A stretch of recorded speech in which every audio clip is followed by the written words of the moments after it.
Praise the lord. హల్లెలూయా. రెండు చేతులు పైకెత్తి బిగ్గరగా సంతోషంగా హల్లెలూయా అని చెబుదామా? ఆర్భాటంగా చెబుదామా? గంభీర స్వరముతో చెబుదామా? గట్టిగా చప్పట్లు కొడుతూ ప్రభుకు స్తోత్రాలు చెల్లిద్దాం. స్తోత్రం స్తోత్రం స్తోత్రం స్తోత్రం స్తోత్రం స్తోత్రం స్తోత్రం స్తోత్రం స్తోత్రం స్తోత్రం స్తోత్రం స్తోత్రం. అత్యున్నత సింహాసనమందు ఆసీనుడైన యేసుక్రీస్తు ప్రభుల వారి అతి పరిశుద్ధమైన నామమునకు ఘనత, మహిమ, ప్రభావములు యుగయుగములు కలుగును గాక. గట్టిగా ఆమెన్ నేను చెబుదామా? ఈ సభల మొదటి రాత్రి దేవుని సముఖానికి కూడి వచ్చిన మీ అందరికీ, దూరాన సమీపాన ఉండి నా యేసయ్య మాటలు ఆలకిస్తూ ఉన్న ప్రతి ఒక్కరికి నిండు మనసుతో మహోసన్న మినిస్ట్రీస్ తరపున శుభాభివందనాలు తెలియపరుస్తున్నాను. అందరికీ వందనాలు. యేసయ్యకి స్తోత్రాలు. సంతోషంగా ఉన్న వారందరూ కూడా మీ రెండు చేతులు పైకెత్తి గట్టిగా హల్లెలూయా అని చెప్పండి. కాస్త గంభీరంగా చెప్పండి.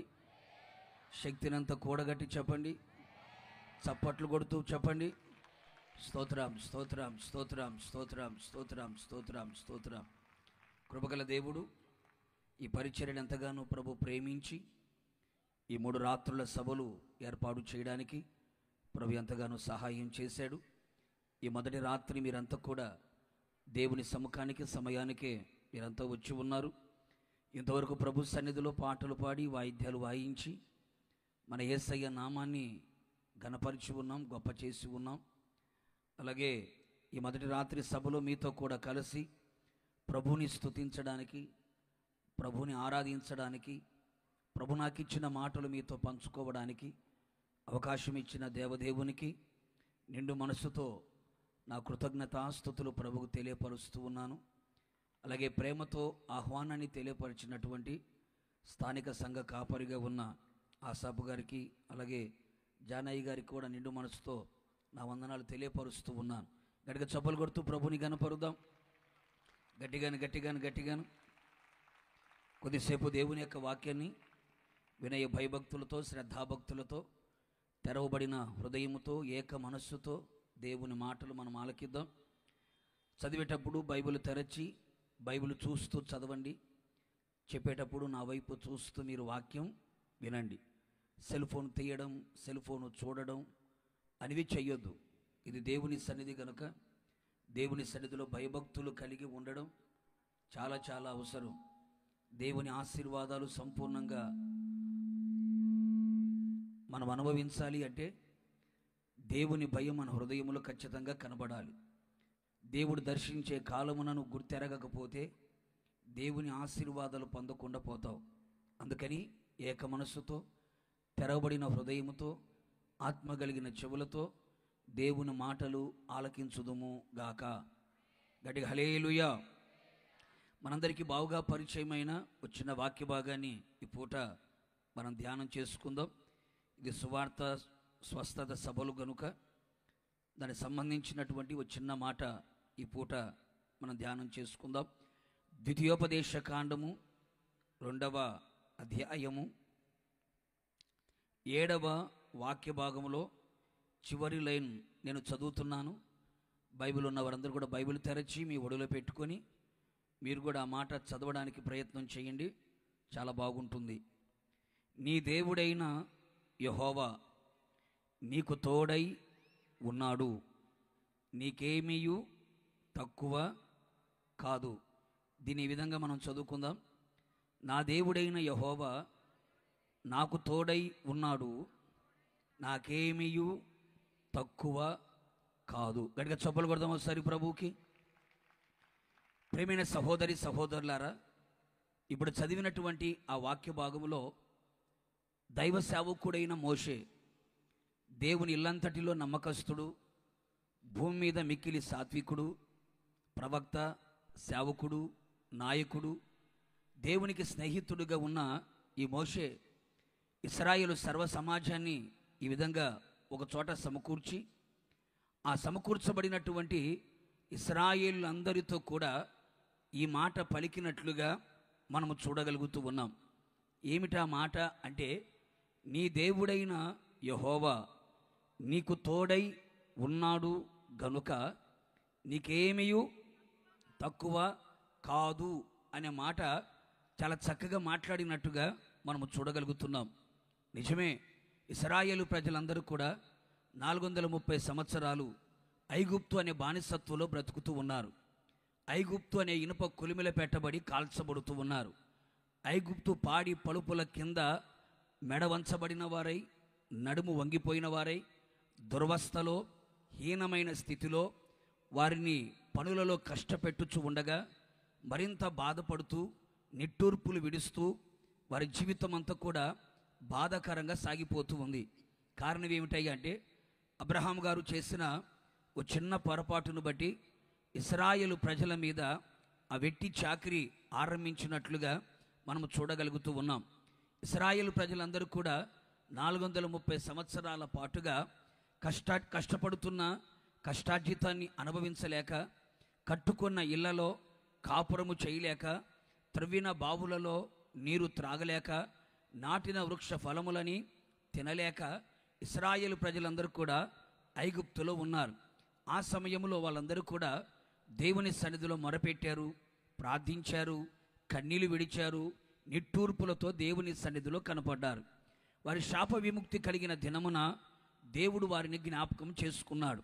జ్ఞాపకం చేసుకున్న దేవుడు నడిపించడానికి నాయకుడిగా మోషేను, యాజకుడుగా అహరోను, ప్రవక్తినిగా మిర్యామును దేవుడు ఏర్పాటు చేసుకొని వారి ముగ్గురి ద్వారా ఐగుప్తులో నుంచి పాలు తేళ్లు కలిసి ప్రవహిస్తున్న ఆ దేశానికి దేవుడు తీసుకుని వెళ్ళాలని ఆయన కోరుకొని 10 రకాల అద్భుతాలు ఐగుప్తులో చేయించి గొర్రెపిల్ల రక్తము చేత విమోచించబడిన వారై వారి ఎదుట నిలిచిన ఎర్ర సముద్రాన్ని ఎండిపోయేటట్టుగా చేసి, పగటివేళ మేఘస్తంభంలో, రాత్రివేళ అగ్నిస్తంభంలో ఇశ్రాయేలు ప్రజల్ని ప్రభు నడిపిస్తూ ఉన్నాడు. వారు ప్రయాణము చేస్తూ ఉండగా వారి ప్రయాణంలో వారు వేసుకున్న చెప్పులు అరిగిపోకుండా, కాళ్ళకి వాపు రాకుండా, చొక్కా మాయకుండా, జుట్టు చెదరకుండా, ముఖములో కల తప్పకుండా వారు కోరినప్పుడల్లా దేవదూతలు తినే మన్నాని వారి ఇంటి ముంగిట ఉంచాడు. మాంసము కావాలనుకున్నప్పుడు అరణ్యములో సరిపోక సముద్రం నుంచి పూరేలు కూడా ఇంటి ముంగిట ఉంచాడు. వారు నీళ్లు కావాలనుకున్నప్పుడు సముద్రమంతా సమృద్ధి గల నీటిని బండల నుంచి ప్రవహిస్తూ ఉంటే వారు త్రాగుతూ వచ్చారు. మరికొద్ది దినములలో, మరికొద్ది రోజులలో వారు కనానులోకి వెళ్ళబోతూ ఉన్నారు. దేవుడు వాగ్దానము చేసిన దేశమది. ఆ వాగ్దాన దేశానికి దేవుడు వారు తీసుకుని వెళ్ళబోతున్నారు. ఇంతవరకు నా ప్రజలు కష్టపడ్డారు, ప్రయాసపడ్డారు, కన్నీళ్లు విడిచారు, గౌరవం లేకుండా బ్రతికారు, విలువలేని వారిగా కనపడ్డారు. ఇక మీదట ఐగుప్తులో నుంచి వారి కనానుకు తీసుకుని వెళ్ళి ఆ కనానులో వారందరినీ కూడా వారు త్రవ్వకపోయినా త్రవ్విన బావులలో నీరు త్రాగునట్లుగా, నాటకపోయినా నాటిన వృక్ష ఫలములు తినునట్లుగా, కట్టకపోయినా కట్టిన ఇళ్లలో కాపురము చేయనట్లుగా వారిని తీసుకుని వెళ్ళాలి అని ఉద్దేశించిన దేవుడు కనానుకు తీసుకుని వెళుతూ ఉన్నాడు. మార్గ మధ్యలో ఇలాగే దైవ సేవకుడైన మోషే గారు ప్రార్థనా కూటాలు పెట్టి ఆ ప్రార్థనా కూడికలో ఈ మాట చెప్పాడు. ఏమని? ఓ ఇశ్రాయేలు ప్రజలారా, ఐగుప్తుని విడిచిపెట్టి పాలు తేళ్లు కలిసి ప్రవహిస్తున్న ఈ అరణ్య యాత్రలో, యెరూషలేము యాత్రలో, సియోను యాత్రలో మీరు వచ్చారు కదా, మీకేమైనా తక్కువ అయ్యిందా అని అడిగాడు. వారు అంటారు, మాకేమి తక్కువ కాలేదు అన్నారు. ఎందుకు తక్కువ కాలేదు అంటే, ఆయన మాకు తోడై ఉన్నాడు గనుక మాకేది తక్కువ కాలేదు అన్నారు. ఇప్పుడు ఒక మాట మిమ్మల్ని సూటిగా ఒక మాట అడుగుతాను. పాస్టర్ గారండి, నా ఇంట్లో నా ఒంట్లో, మీరు వింటున్నది కరెక్టే కదా, నా ఇంట్లో నా ఒంట్లో ఏది తక్కువ లేదయ్యా, అన్ని సమృద్ధిగా ఉన్నాయి అన్న వాళ్ళు హల్లెలూయానండి. మరలా అడుగుతున్నా, నా ఇంట్లో నా ఒంట్లో ఏది తక్కువ లేదు, ఆరోగ్యం తక్కువ లేదు, సమాధానం తక్కువ లేదు, సంతోషం తక్కువ లేదు, ఆర్థిక పరిస్థితులు తక్కువ లేదు, చదువుతున్న చదువులో జ్ఞానం తక్కువ లేదు, అలాగే ఆత్మీయ జీవితంలో ప్రార్థన తక్కువ లేదు, విశ్వాసం తక్కువ లేదు, వాక్యము చదువుట, వినుట, ధ్యానించుట, అనుసరించుట తక్కువ లేదు, అభిషేకం తక్కువ లేదు, పరిశుద్ధత తక్కువ లేదు. దేవుని ప్రేమించే విషయంలో, దేవునికి అనుకూలంగా నడిచే విషయంలో ఏది తక్కువ లేదు. గర్భఫల విషయంలో ఏది తక్కువ లేదు. పిల్లల చదువుల విషయంలో ఏది తక్కువ లేదు. అన్నీ మా జీవితంలో సమృద్ధిగా ఉన్నాయి అన్నవాళ్ళు గట్టిగా ఇప్పుడు హల్లెలూయా చెప్పండి. ఇందాక లేచిన చేతులు ఏమైనట్టు? ఒకసారి మీరు ఆలోచించండి. మేము క్రైస్తవుని, బైబిల్ పట్టాను, పాటలు పాడుతున్నాను, చప్పట్లు కొడుతున్నాను, ప్రసంగం చేస్తున్నాను, వాక్యం వింటున్నాను అని అనుకుంటున్నాం కదా. మరి మీ జీవితంలో ఎందుకు తక్కువైంది? బైబిల్ చెప్పే మాట ఏమిటయ్యా అంటే, నీ దేవుడైన యెహోవా నీకు కనుక తోడుగా ఉంటే నీకేం కాదు, తక్కువ కాదు అని రాయబడింది. ఇప్పుడు తక్కువ అయ్యింది అంటే అర్థం ఏంటి? తక్కువ అయ్యింది అంటే అర్థం ఏంటంటే నీ దేవుడు నీకు తోడుగా రావట్లేదు అని అర్థం. అందుకనే ఈ సభల మొదటి రాత్రి నా యేసయ్య నీకు తోడుగా ఉండాలి అని కోరుకొని, ఆయన నీకు తోడుగా ఉంటే నీకేది తక్కువ కాదు. కొడు చప్పలు గట్టిగాను. ఏది తక్కువ కాదు, ఏది తక్కువ కాదు. పరిశుద్ధమైన బైబిల్ గ్రంథంలో కూడా మనం గమనించి చూడగలిగితే, యేసు ప్రభు రాత్రంతా ప్రార్థన చేసి తెల్లవారిన తర్వాత 12 మంది శిష్యులను ఏర్పాటు చేసుకొని వారికి అపోస్తులు అనే నామకరణం చేశాడు. అపోస్తులు నామకరణం చేసిన తర్వాత ఇద్దరిని కలిపి యేసు ప్రభు ఏం చేశాడంటే సేవ కొరకు పంపించాడు. సేవ కొరకు పంపించిన తర్వాత వారు సేవ ముగించుకొని మరలా యేసు ప్రభు దగ్గరికి వచ్చారు. వచ్చిన తర్వాత యేసు ప్రభు అడిగాడు, శిష్యులారా, జాలైనా సంచైనా మీరు ఏది తీసుకొని వెళ్ళలేదు కదా, మీకేమైనా తక్కువయిందా అని అడిగాడు. మీకేమైనా తక్కువయిందా అని అడిగితే శిష్యులు అంటారు, పంపించింది మీరు, పిలిచింది మీరు, ఏర్పరచుకున్నది మీరు, సేవకు పంపించింది మీరు కదయ్యా. మనుషులు కాదు నన్ను పంపించింది, రాజకీయ నాయకులు కాదు నన్ను పంపించింది, ప్రముఖులు కాదు మమ్మల్ని పంపించింది, మీరు మమ్మల్ని పంపించి ఉన్నారు గనక మాకు ఏది తక్కువ కాలేదు అని మాట్లాడారు. మాకు ఏది తక్కువ కాలేదు అని శిష్యులు చెప్పినట్లుగా మనం సువార్తలలో మనము చూడగలుగుతాం. అలాగే కీర్తనకాడిన దావీదు కూడా ఏమంటాడంటే, యెహోవా నా కాపరి, నాకు చెప్పాలి గట్టిగా, నాకు లేమి కలగదు అంటాడు. ఆయన నా కాపరిగా ఉన్నాడు.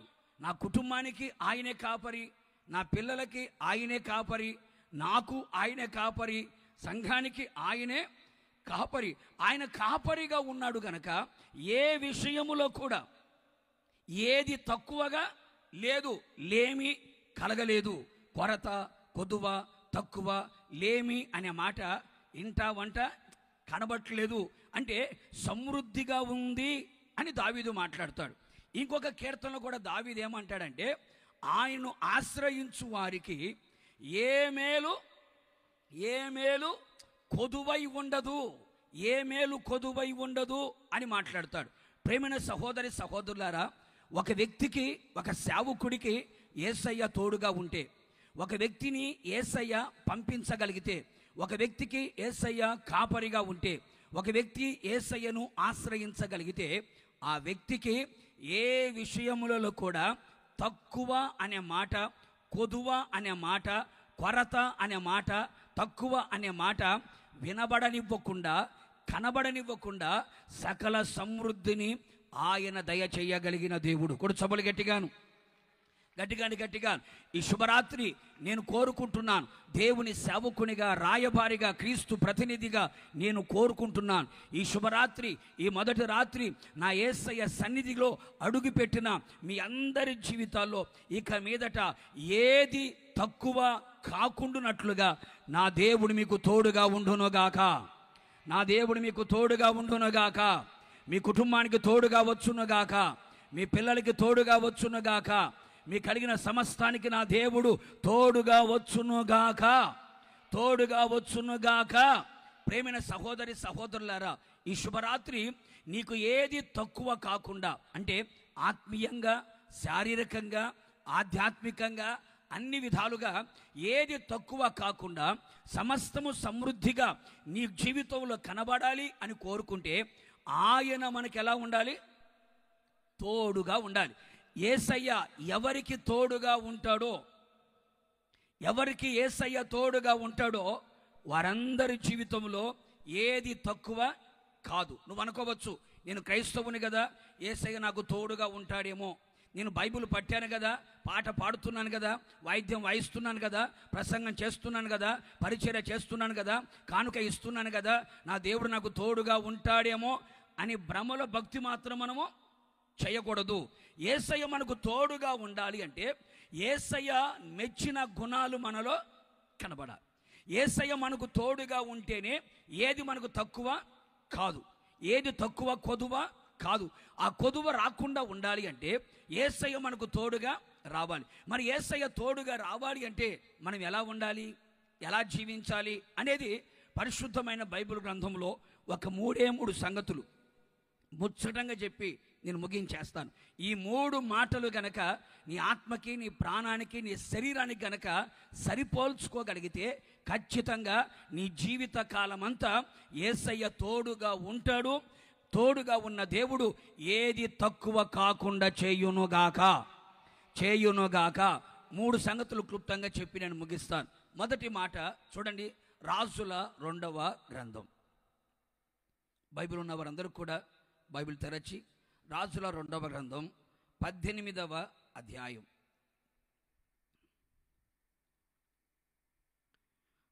5వ వాక్యం నుంచి 7వ వాక్యం వరకు మనం చదువుదాం. అతడు అన్నప్పుడు ఎవరతడు అంటే హిజ్కియా. హిజ్కియాను గురించి రాయబడిన మాట ఆ మాట. హిజ్కియా ఇశ్రాయేలుల దేవుడైన యెహోవా యందు విశ్వాసముంచిన వాడు. అతని తర్వాత వచ్చిన యూదా రాజులలోను, అతని పూర్వీకుల రాజులలోను అతనితో సమమైన వాడు ఒక్కడును. ఆ లైట్లు ఆఫ్ చేయండి అయ్యా, ఈ డిస్కో ఏం కాదు కదా. అతడు సమమైన వాడు ఒక్కడును లేడు. అతడు యెహోవాతో హత్తుకొని ఆయనను వెంబడించుటలో వెనుక తీయక, ఆయన మోషేకు ఆజ్ఞాపించిన ఆజ్ఞలన్నిటినీ గైకొనుచుండెను. కావున యెహోవా అతనికి తోడుగా ఉండెను. తాను వెళ్ళిన చోట నెల్ల అతడు జయము పొందెను. కొడు చప్పలు గట్టిగా ప్రభువుకి గట్టి కొట్టాలి. ప్రేమైన సహోదరి సహోదరులారా, ఇప్పుడు యూదా రాజులలో ప్రసిద్ధి చెందిన ఒక రాజుగారు గురించి మనం విన్నాం. ఆ రాజుగారి పేరు హిజ్కియా అని బైబిల్ సెలవిస్తుంది. హిజ్కియా రాజుని గురించి రాయబడిన మాట ఏమిటయ్యా అంటే, కావున యెహోవా అతనికి తోడై ఉండెను, తోడుగా ఉండెను గనుక తాను వెళ్ళిన చోట నెల్ల కూడా అతడు ఏం పొందాడట, జయము పొందెను అనే మాట మనం చూడగలుగుతున్నాం. హిజ్కియా వెళ్ళిన ప్రతి స్థలములో కూడా జయాన్ని పొందగలుగుతున్నాడు. అపజయాన్ని చూడట్లేదు, ఓటమిని చూడట్లేదు, అపజయాల ఒడిలో కూర్చోవట్లేదు, ఓటమి అంచున నిలబడట్లేదు. కారణం ఏమిటయ్యా అంటే దేవుడు అతనికి తోడై ఉండెను అనే మాట మనం చూడగలుగుతున్నాం. ప్రియమైన సహోదరి సహోదరులారా, నీ జీవితంలో కూడా హిజ్కియాకు తోడై ఉన్న దేవుడు నీకు కూడా తోడుగా ఉండగలిగితే, నీవు వెళ్ళుచున్న ప్రతి స్థలములో కూడా నా దేవుడు నీకు తోడుగా వచ్చి నీవు చేయుచున్న సమస్తములో కూడా నీకేం అనుగ్రహిస్తాడు, జయమును అనుగ్రహిస్తాడు. చాలామంది చెబుతూ ఉంటారు, పాస్టర్ గారండి ఏ పని తలపెట్టినా కలిసి రావట్లేదు, అనుకున్నది ఆశించింది అందుకోలేకపోతున్నాను, ప్రార్థించింది పొందుకోలేకపోతున్నాను, నేను పూనుకొనిన ప్రయత్నములన్నీ కూడా విఫలమైపోతున్నాయి, నా ప్రయత్నాలన్నీ కూడా అపజయాలుగా మార్చబడిపోతున్నాయి, ఆశించింది కూడా ఆశాభంగముగా నిలిచిపోతుంది, నా జీవితంలో ఆశీర్వాదాన్ని చూడలేకపోతున్నాను, విజయాన్ని చూడలేకపోతున్నాను, విజయోత్సవాలతో ఊరేగించబడలేకపోతున్నాను, అపజయముతో సిగ్గుతో అవమానముతో తలదించుకోవలసిన పరిస్థితులు వస్తున్నాయి, వ్యాపారంలో ఓడిపోతున్నాను, ఉద్యోగంలో ఓడిపోతున్నాను, కుటుంబ విషయంలో ఓడిపోతున్నాను, ప్రతి పనిలో కూడా ఓడిపోయిన పరిస్థితుల మధ్యలో నా జీవితం నడిపించబడుతుంది, ఎందుకో అర్థం కాని పరిస్థితుల్లో ఉన్నాను అని చెప్పి చాలామంది క్రైస్తవులు కూడా ఈ మాటనే మాట్లాడుతూ ఉంటారు. అంటారు. దానికి బైబిల్ చెప్పే చక్కని మాట ఏమిటయ్యా అంటే, హిజ్కియాకి దేవుడు తోడుగా ఉండెను కనుక తాను వెలుచున్న ప్రతి స్థలంలో దేవుడు అతనికి ఏమిచ్చాడండి? జయాన్ని కలుగు చేశాడు. అంటే అతని జీవితంలో ఏది తక్కువ కాలేదు. అందుకే హిజ్కియాని గురించి మరొక చోట రాయబడిన మాట ఏమిటయ్యా అంటే, తాను పూనుకొనిన సర్వ ప్రయత్నముల యందు దేవుడు అతనికి ఏమిచ్చాడట? వృద్ధిని కలుగు చేశాడు. ఆశ్చర్యకరమైన వృద్ధి తన జీవితంలో కలిగింది. విస్తారమైన ఐశ్వర్యాన్ని మెండుగా దేవుడు అతగాడికి దయచేసినట్లుగా లేఖనాలు సెలవిస్తున్నాయి. నిశ్చయముగా హిజ్కియాకు తోడై ఉన్న దేవుడు నీకు కూడా తోడుగా ఉండునుగాక. హిజ్కియా వెళ్ళిన చోటనెల్లా జయమిచ్చిన దేవుడు నీవు వెళ్ళిన చోటనెల్లా నీకు జయమిచ్చునుగాక. ఇప్పుడు హిజ్కియాను గనక మనం అడిగామనుకో, హిజ్కియా గారండి, దేవుడు మీకు తోడుగా ఉన్నాడు కదా, అందుకనే మీరు వెళ్ళిన చోటనెల్లా జయాన్ని పొందారు కదా, అందుకే మీకు ఏది తక్కువ కాలేదు కదా, ఎందుకని యేసయ్య మీకు తోడుగా ఉన్నాడు అని కనుక హిజ్కియాను అడిగితే, హిజ్కియాను గురించి రాయబడిన చక్కని మాట ఏమిటయ్యా అంటే, హిజ్కియా ఇశ్రాయేలు దేవుడైన యెహోవా యందు విశ్వాసముంచినవాడు, యెహోవా యందు విశ్వాసముంచినవాడు అని రాయబడింది.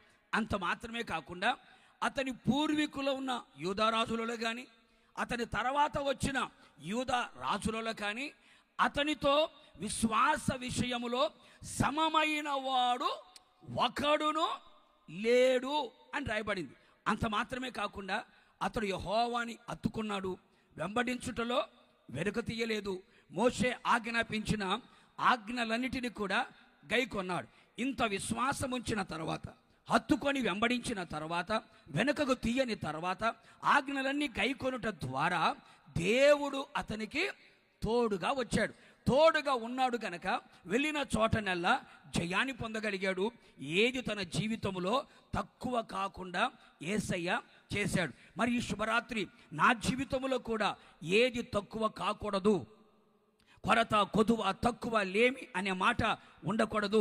సమస్తము సమృద్ధిగా ధారాళముగా నా యేసయ్య నాకు అనుగ్రహించాలి, నేను వెళ్ళిన చోటనెల్లా నేను జయము పొందాలి అని కనుక నీవు ఆశించగలిగితే, నీవు కోరుకోగలిగితే, ఈ శుభరాత్రి నువ్వు చేయవలసిన ఓ చిన్న పని ఏమిటయ్యా అంటే, ఇశ్రాయేలు దేవుడైన యెహోవా యందు ఈ రాత్రి గనక నీవు విశ్వాసము ఉంచగలిగితే.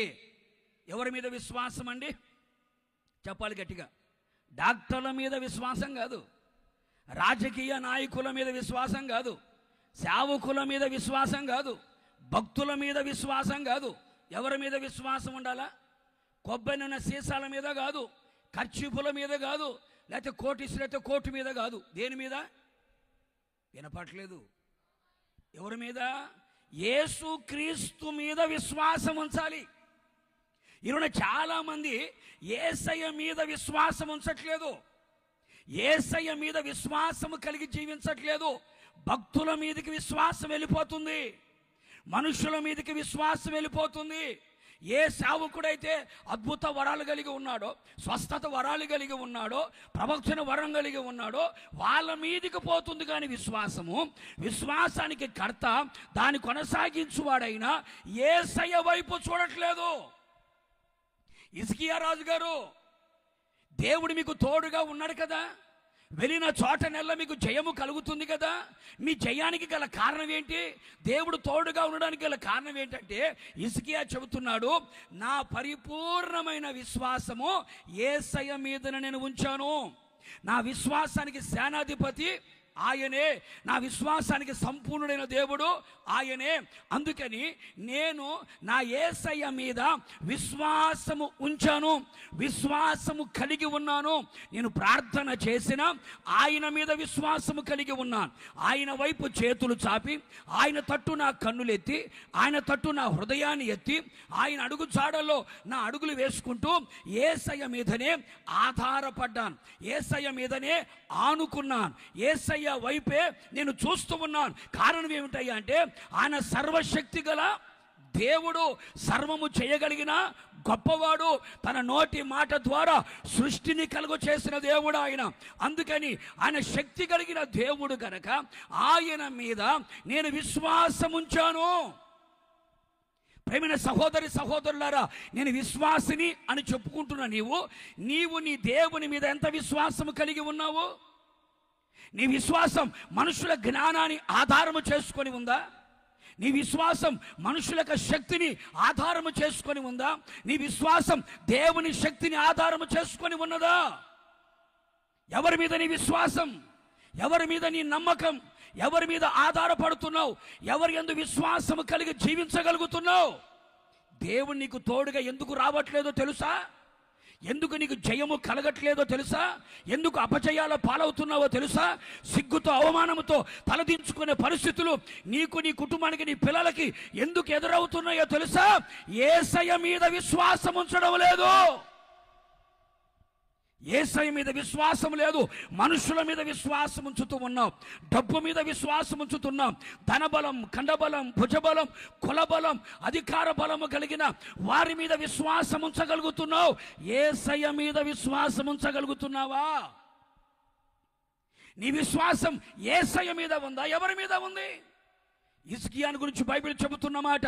హిజ్కియా ఇశ్రాయేలు దేవుడైన యెహోవా యందు విశ్వాసముంచిన వాడు. మరి నీ విశ్వాసం ఎవరి మీద ఉంది? ఎవరో ఏదో చేస్తారని వారి మీద విశ్వాసం ఉంచుతున్నావా? ఎవరి ద్వారా ఏదో కలుగుతుందని వారి మీద విశ్వాసం ఉంచగలుగుతున్నావా?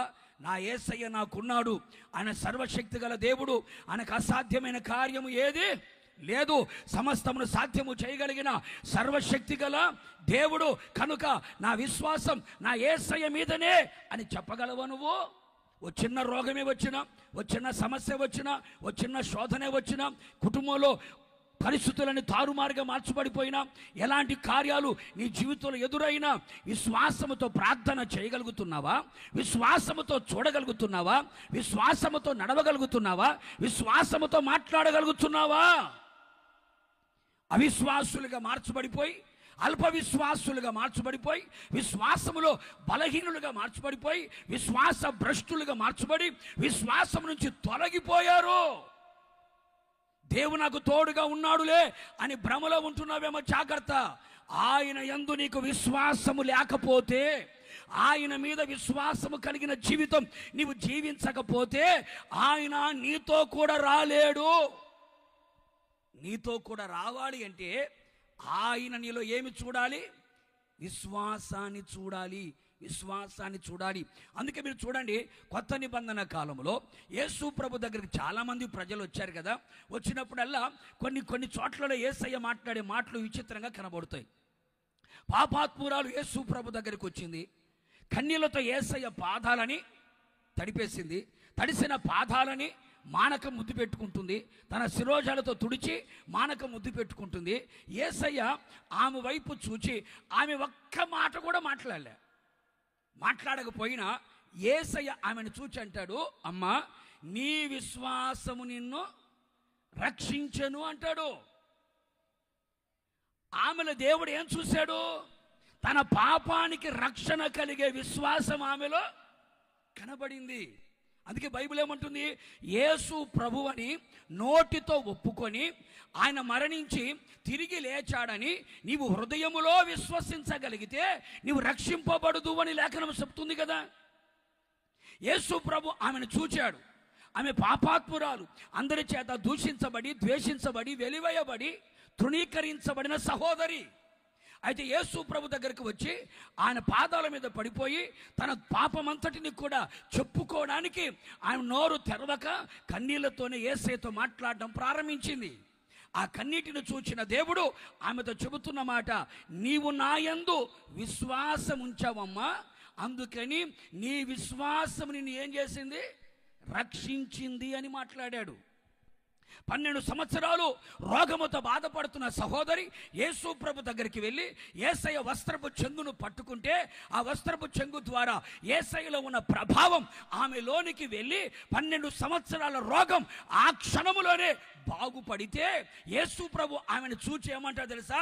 నీ విశ్వాసము నిన్ను స్వస్థపరిచింది అంటాడు. కుమారి, నీ విశ్వాసము నిన్ను స్వస్థపరిచింది, సమాధానముతో ఇంటికి వెళ్ళు అంటాడు. యేసు ప్రభు దగ్గరికి ఒక దయ్యం పట్టిన తన కుమారుని యేసు ప్రభు దగ్గర తీసుకొని వచ్చాడు. తీసుకొని వచ్చి, అయ్యా నువ్వు మాకు సహాయము చెయ్యండి అయ్యా అన్నాడు. యేసు ప్రభు ఏమంటాడు తెలుసా? నువ్వు నమ్మగలిగితే, నమ్ముట నీ వలన అయితే, నీవు నమ్మి వచ్చావే, ఆయనకి సమస్తము సాధ్యం. కొడు చప్పలు గట్టిగాను, గట్టిగాను సమస్తము సాధ్యమని మాట్లాడతాడు. ప్రతి విషయంలో విశ్వాసాన్ని దేవుడు చూస్తున్నాడు. చనిపోయిన లాజరు సమాధిలో పెట్టబడితే సమాధి దగ్గరికి వచ్చినటువంటి యేసు ప్రభు మార్తను చూచి ఏమంటాడు? నీవు నమ్మితే మార్తా, నీవు నమ్మితే దేవుని మహిమ ఎలా ఉంటుందో నువ్వు చూస్తావు. విశ్వసించగలవా, నమ్మగలవా అని మాట్లాడాడు.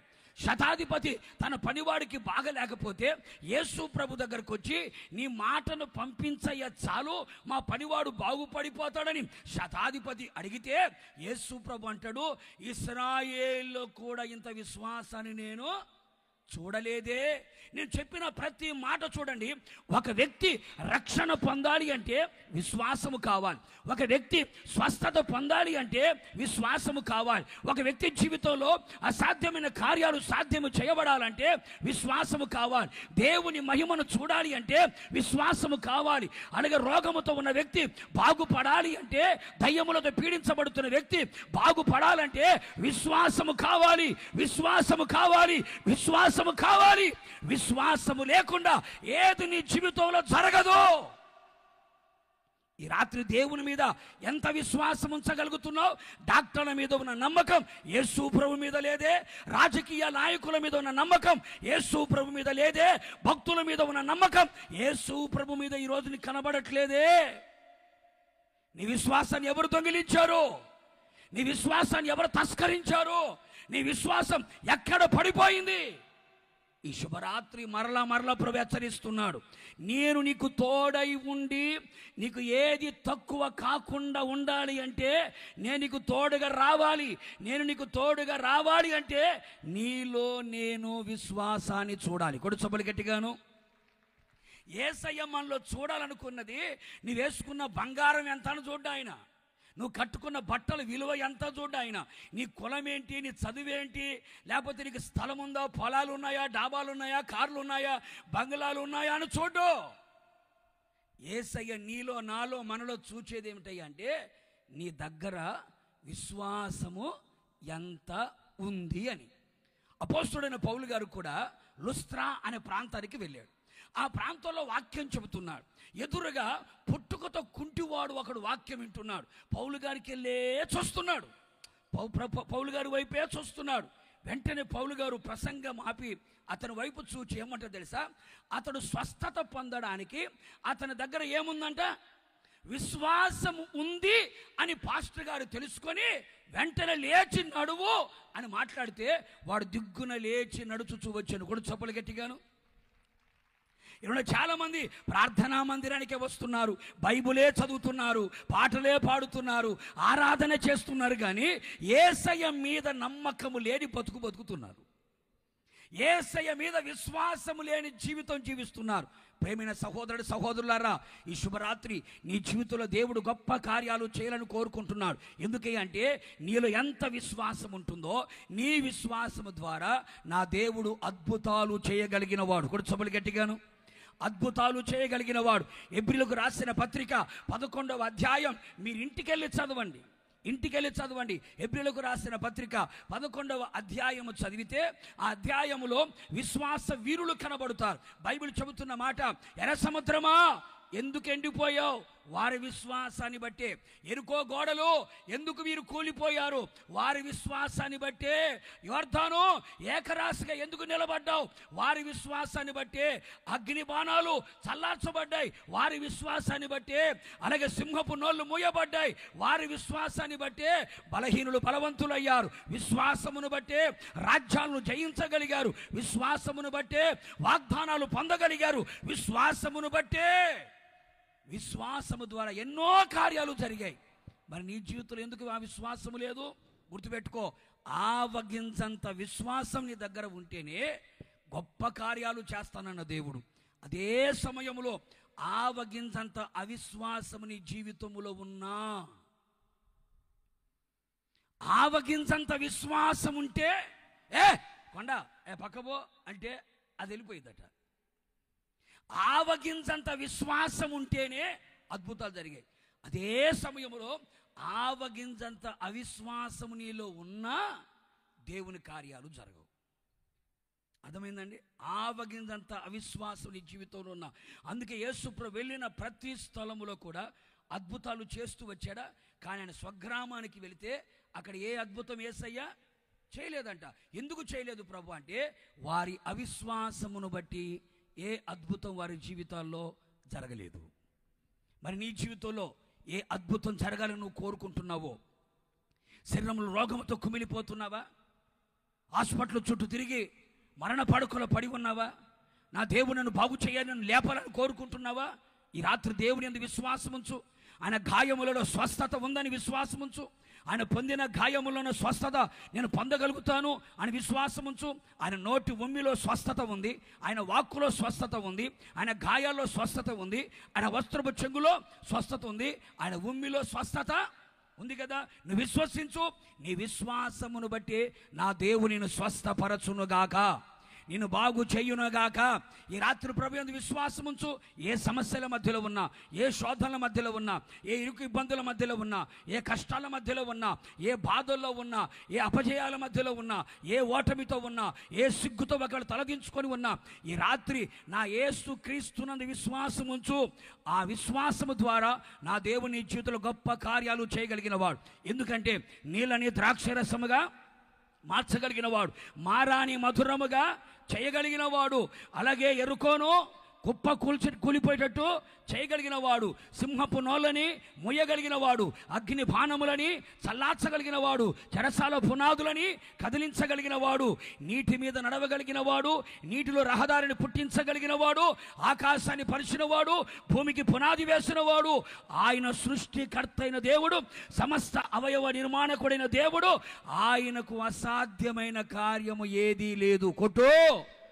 ఆయన సమస్తమును సాధ్యము చేయగలిగిన సర్వశక్తి గల దేవుడు. ఆ సర్వశక్తి గల దేవుని యందు నీవు విశ్వాసముంచగలిగితే ఎంత నమ్ముతావో అంతగా దేవుని మహిమను చూస్తావు. ఎంత విశ్వసించగలుగుతావో అన్ని ఆశ్చర్యమైన కార్యాలు చూడగలుగుతావు.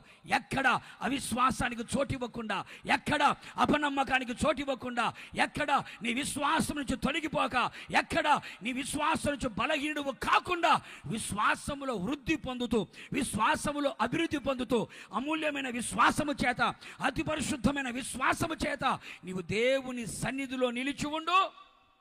నీ విశ్వాసమును బట్టే నా దేవుడు నీకు తోడుగా ఉంటాడు. ఆయన తోడుగా ఉంటే వెళ్ళిన చోట నెల్ల నీకు జయము కలుగుతుంది. ఏది నీకు తక్కువ కాదు. కొట్టు. విశ్వసించిన వాళ్ళంతా రెండు చేతులది గట్టిగా లేలు చెప్పండి, గట్టిగా లేలు చెప్పండి. నా యేసయ్య నాకు తోడుగా ఉంటే నాకేది తక్కువ కాదు. నా యేసయ్య నాకు తోడుగా ఉండాలంటే నేను ఆయన మీద విశ్వాసము ఉంచిన వానిగా నేను కనబడితే ఆయన నాకు తోడుగా ఉంటాడు. తోడుగా ఉంటే నాకేమీ తక్కువ కాదు. ఎంత సింపుల్ చూడండి. మరి నీ వ్యక్తిగత జీవితంలో దేవుని మీద నీ విశ్వాసం ఎంత? మొదటి మాట. రెండో మాట కూడా చెప్తాను చూడండి. సంఖ్యాకాండం 23వ అధ్యాయం. సంఖ్యాకాండం 23వ అధ్యాయం 21 చూద్దామా? ఇదిగో దీవించుమని నాకు సెలవాయెను, ఆయన దీవించెను, నేను దాన్ని మార్చలేను. ఆయన యాకోబులో ఏ దోషము కనుగొనలేదు, ఇశ్రాయేలులో ఏ వంకరతనమును చూడలేదు. అతని దేవుడైన యెహోవా అతనికి తోడై ఉన్నాడు. కొడు సభలు గట్టిగా ప్రభువుకి. చూడండి, చాలా సందర్భాల్లో మనం వాక్యం చదువుతున్నాం కదా. ఏమని రాయబడింది? ఇశ్రాయేలు ప్రజల్ని శపించడానికి ఒకడు లంచం ఇచ్చి ఓ పాస్టర్ గారిని పిలిపించుకున్నాడు. ఆ పాస్టర్ గారు ఏ మాట మాట్లాడితే ఆ మాట జరిగిద్దంట. మరి నాలుక మీద మచ్చలు ఉన్నాయో మనకు తెలియదు.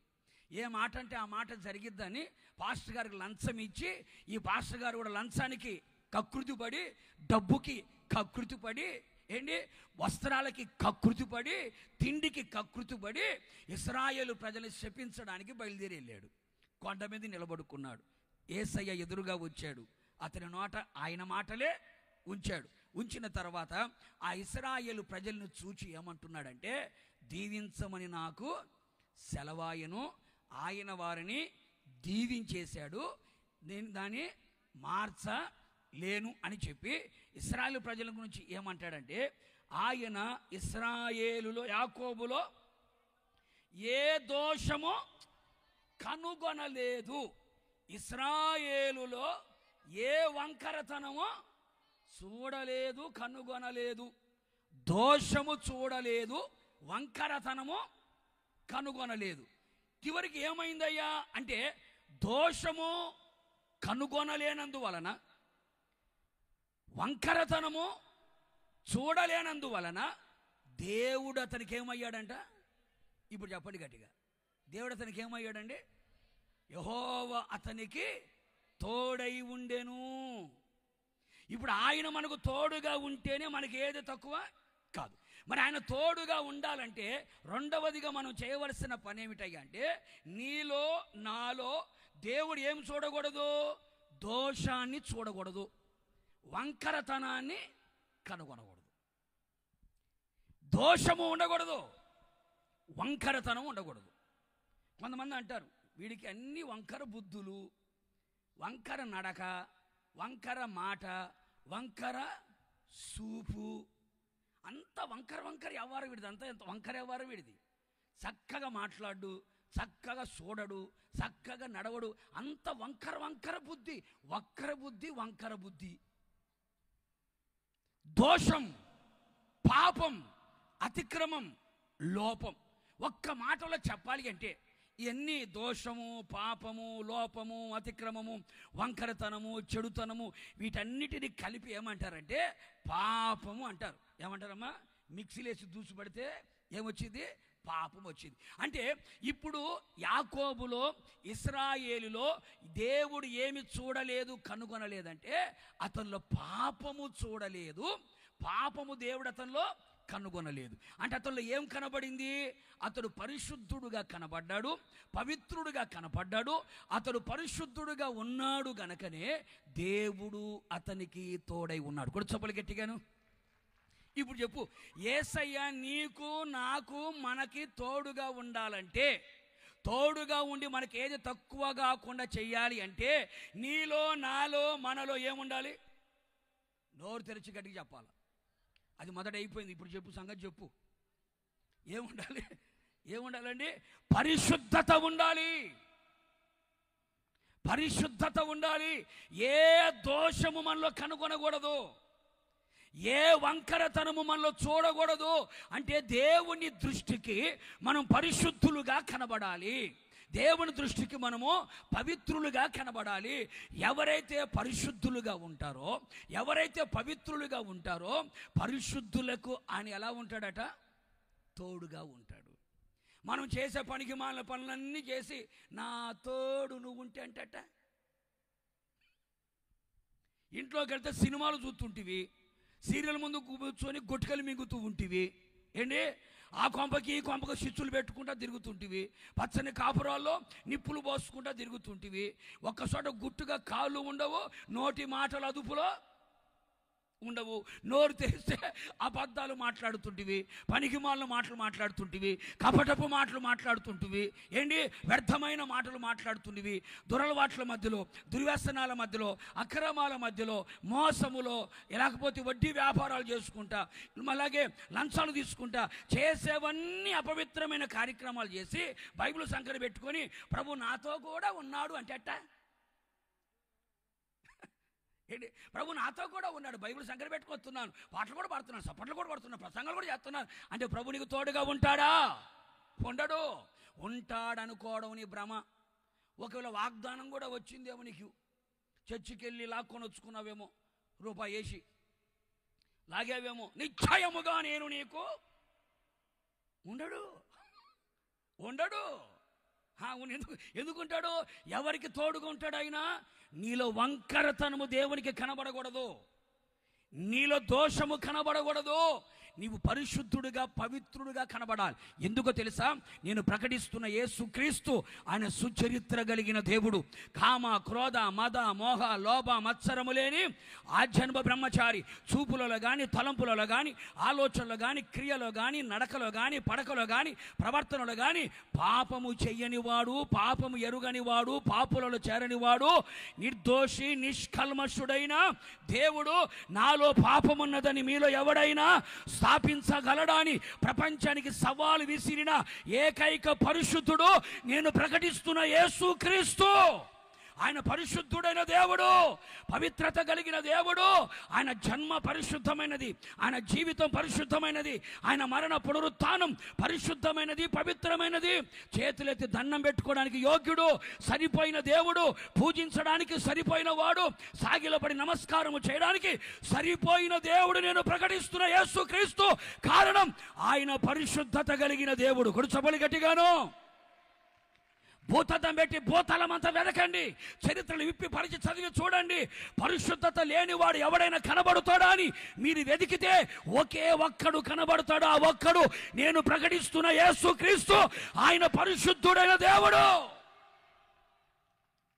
ప్రపంచమే తల వంచింది, తల దించింది, యేసుక్రీస్తు ఎదుట నిలబడలేకపోయింది.